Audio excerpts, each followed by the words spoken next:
खान बिछाने से पहले और दावत में जाने से पहले ये जान लेना जरूरी है हम जो खाना खाने जा रहे हैं वो हलाल का है या हराम का है। सुभान अल्लाह। आज हम लोग बड़ा वीआईपी वलीमा खाते हैं शादी के बाद, क्या मुर्ग मुसल्लम है, क्या बिरयानी है, क्या चिकन चिल्ली है, क्या पेप्सी कोको कोला है। एक बार पूछ भी लीजिए कि साहब ये जो खाना है कहीं जहेज के पैसे का तो खाना नहीं है, लड़की वालों से जो आपने डिमांड में पैसा लिया था उस पैसे का वलीमा तो नहीं है। याद रखिएगा, बेशक जहेज के खिलाफ बोलिए तो लोग खूब मुस्कुराते हैं, लेकिन एक और हकीकत सुनिए, उसके बाद मेरी गुफ्तगू खत्म, फिर कभी फकीर आएगा उसके आगे गुफ्तगू होगी। साहब जैसे जहेज मांगना हराम, ऐसे ही बेटियों को उसका हिस्सा नहीं देना भी हराम है।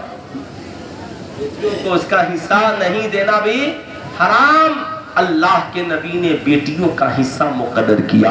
जैसे आपकी बिल्डिंग है तो बिल्डिंग में बेटों को 2 हिस्सा और बेटियों को 1 हिस्सा। आपकी जमीन में बेटों को 2 हिस्सा, बेटियों को 1 हिस्सा।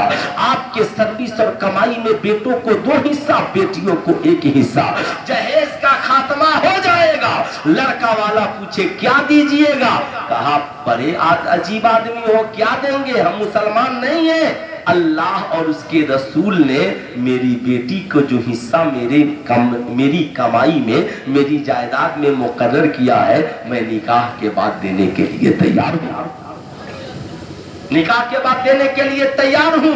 आपको मांगने की आवश्यकता नहीं है। साहब जो मांगे उससे बड़ा भिखारी कौन है, और जो नहीं दे उससे बड़ा गुनहगार कौन है। आज का भाई कहता है अच्छा तो तू भी हिस्सा मांग रहे, अरे पगले उसका हिस्सा है तो मांग क्या रही है, तुम्हें तो कहना चाहिए बहन तेरा भी हिस्सा है तू ले ले। अगर आप नहीं पूछ रहे हैं, उससे इजाजत लेकर के आप इस्तेमाल नहीं करते हैं, जैसे 1 बीघा बाप की जमीन है तो बहन का भी उसमें हिस्सा है। अब आप 1 बीघा जमीन बोकर अनाज उगाते हैं और पूरा घर भर खा रहे हैं, उसका हिस्सा भी खा रहे हैं, तो उसका हिस्सा जो आप खा रहे हैं जब तक वो इजाजत नहीं देगी वो खाना आपके लिए हलाल नहीं है। खूब याद रखिएगा।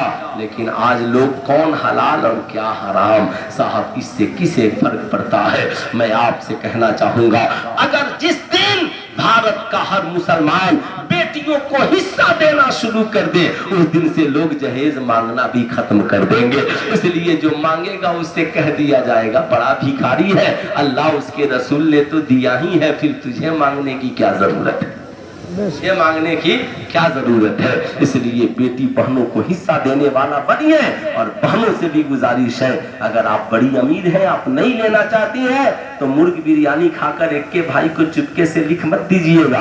याद रखिए ये बेईमानी है, और गुनाह में मदद करना ये भी गुनाह है। आपका भाई आपको बिरयानी खिलाता है, ये उसकी मोहब्बत है, लेकिन कहे पूरी जमीन लिख दो तो कहिएगा ना, सारे भाइयों का उसमें हिस्सा है, अगर मैं दूंगी तो सारे भाइयों को दूंगी। हाँ सबको बैठाइए, अगर सब कहेंगे इनको जरूरत है इन्हीं को दे दीजिए तो आप ले लीजिएगा।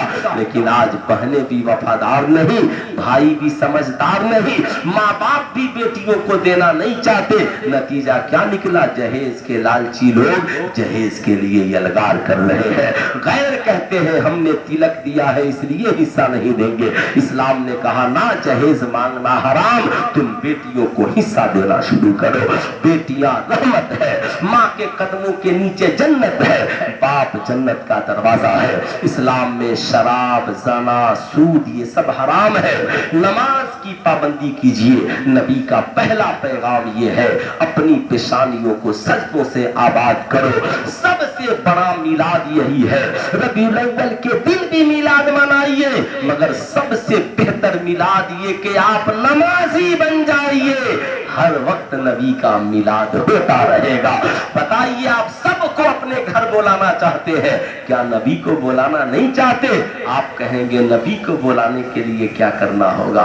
कहा पूरे घर भर दुरूद की महफिल सजाइए, इंशाअल्लाह اللہ کے نبی ضرور آپ کے گھر تشریف لے آئیں گے۔ اعلیٰ حضرت نے لکھا بخدا خدا کا یہی ہے در، نہیں اور کوئی مفر مکر، جو وہاں سے ہو یہیں آ کے ہو، جو یہاں نہیں تو وہاں نہیں۔ وما ارسلناک الا رحمت للعالمین، میں نے محبوب کو ساری کائنات کے لیے رحمت بنا کر کے بھیجا ہے، وہ ہر عالم کی رحمت ہے۔ کسی عالم میں رہ جاتے یہ ان کی مہربانی ہے کہ یہ عالم پسند آیا۔ مالک و مولا کی بارگاہ میں دعا ہے اللہ رب العزت میری اس گفتگو کو قبول فرمائے، اور میں نے بھی آپ کا بہت لمبا وقت لیا، بہت وقت لیا۔ 1 بج گئے ہیں، جتنا زیادہ